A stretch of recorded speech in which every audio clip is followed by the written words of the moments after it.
Selamat malam, salam sejahtera. Terima kasih karena bersama dengan saya di Nazilin Unity Channel. Baiklah, saudara-saudara sekalian, isu hangat pada malam ini ialah apabila Tun Mahathir Mohamad mula buka mulut, buka cerita tentang pelantikan Timbalan Perdana Menteri Zahid Hamidi. Sebelum kita teruskan, sila tekan butang subscribe untuk mendapatkan isu-isu terkini daripada channel saya ini.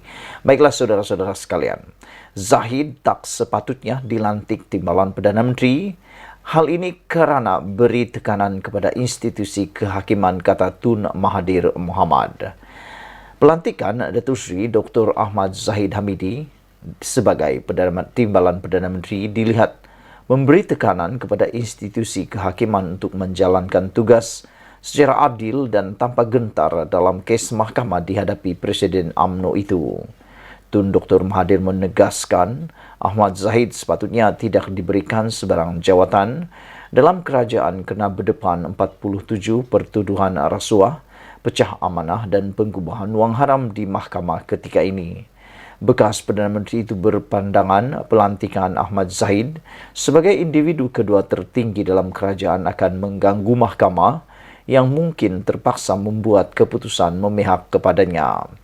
Sepatutnya pelantikan itu tidak dilakukan kerana dia sedang menghadapi tindakan mahkamah dan akan ada kemungkinan dia akan didapati bersalah dan dihukum.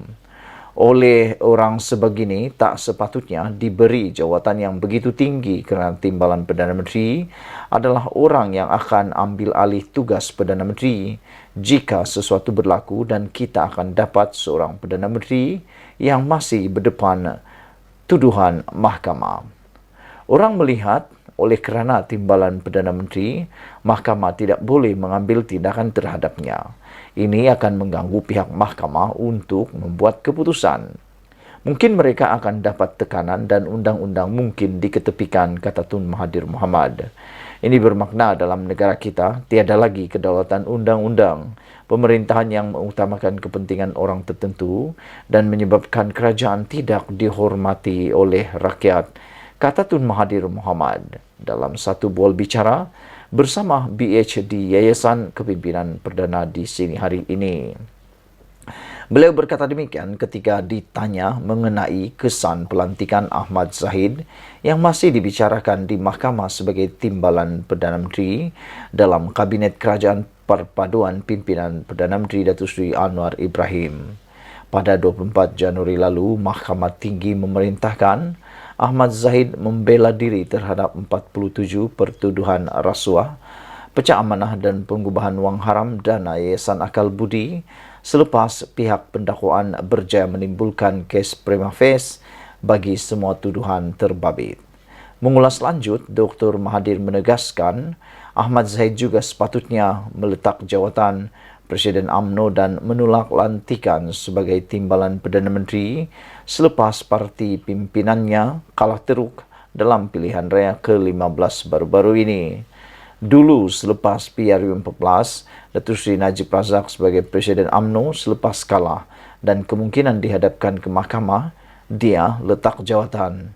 Sepatutnya Ahmad Zahid juga berbuat demikian kerana dia punya masalah yang sama dengan Najib, maka dia patut tak pegang apa-apa jawatan, kata Tun Mahathir Mohamad. Selepas itu, baru kita dapati mahkamah tidak terganggu dengan tekanan bahawa orang ini adalah pembesar dan undang-undang untuk pembesar tidak patut dikenakan seperti orang biasa, katanya lagi. Saudara-saudara, itulah buah mulut pendapat daripada Tun Mahathir. Kita ikuti terus ulasan yang seterusnya. Selamat malam, salam sejahtera saudara-saudara sekalian. Sebelum ini kita tertanya-tanya, apakah Anwar Musa akan masuk PAS? Bekas Ketua UMNO bahagian Ketereh yang juga Presiden Pertubuhan Bukan Kerajaan NGO Mufakat Nasional MN, Tan Sri Anwar Musa tidak menolak kemungkinan akan menyertai salah satu parti politik yang telah membuat tawaran kepadanya sebelum ini.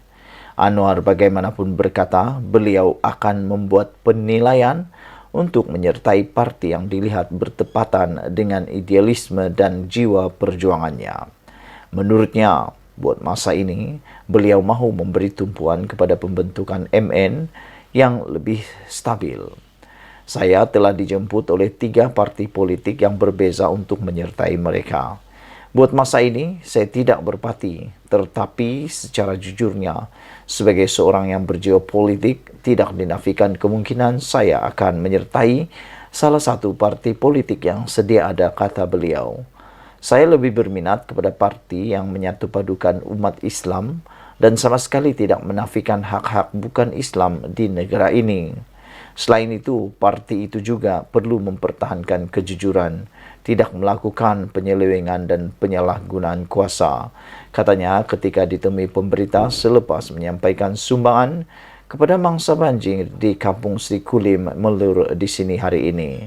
Anwar yang juga bekas ahli parlimen Ketere menegaskan MN bukan sebuah parti politik dan beliau tidak bercadang untuk menambahkan lagi bilangan parti politik yang sedia ada.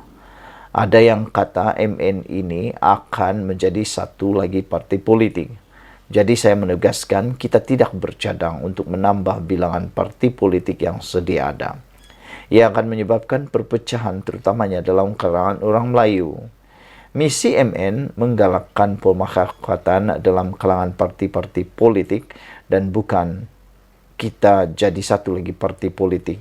Itu tidak jadi mufakat, itu bukan tujuan kita, ujarnya.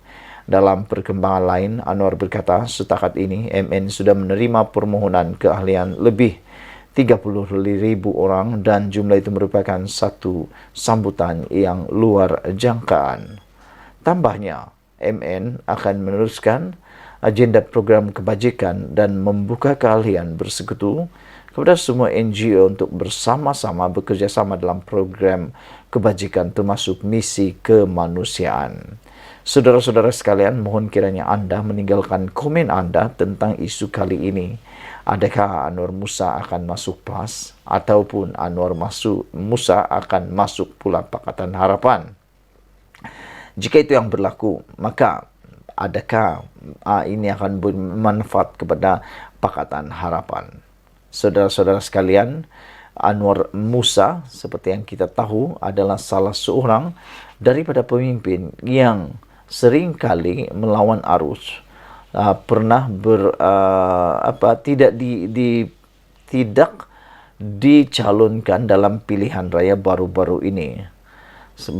Dan juga dijangka Anwar Musa ini akan menyertai parti PAS. Pada pendapat kamu, patutkah Anwar Musa mengikuti parti PAS dan keluar daripada UMNO selepas beliau dipecat?